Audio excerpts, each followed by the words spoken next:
Men, women, and children were brutally attacked today by a group of Middle Eastern men who were yelling, Allahu Akbar, death to America, death to Israel, Islam will rule the world, slaughter those who insult the Prophet. The attackers were seen fleeing into a local mosque. Authorities say there is no reason to believe that Islam had anything to do with it. Yes, that is the kind of government stupidity we are dealing with today. The citizens of England are being stalked, harassed, beaten, and sometimes get their heads chopped off by Muslim immigrants to the UK. French citizens were recently massacred by Muslim immigrants over cartoons. And that was just after the New Year, where over 900 cars were burned by Muslim immigrants. What a way to celebrate the New Year. The French authorities called that a positive development because car burnings were down by 10% from the year before. And of course, the arsonists were not identified as Muslims doing jihad. They were described as youth upset with the economy. Islam couldn't possibly have anything to do with it. Even worse, in the Netherlands, women who do not dress according to Muslim standards are being targeted by Muslim rape gangs, brutally destroying the lives of these young women as punishment for not being Muslim. Are you seeing a pattern here? I hope so, because political leaders in both the USA and Europe apparently can't see the Islamic connection. Islamic political donations might have something to do with that.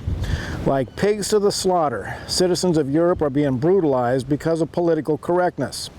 Now, I am not an alarmist by any means, and I regularly challenge the shrieking sensationalists like Loudmouth Jones at InfoWars, who seem to enjoy scaring the daylights out of people with outrageous exaggerations.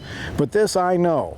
Islam is on the march to terrorize the world and to force all of us to bow before their brutal ideology. These guys make Hitler's Nazis look like children, and we cannot trust our governments to defend us. Law enforcement will do all they can, but when the political leaders refuse to take steps to stop Islamic invaders from streaming into the country, it can only lead to violence and blood in the streets.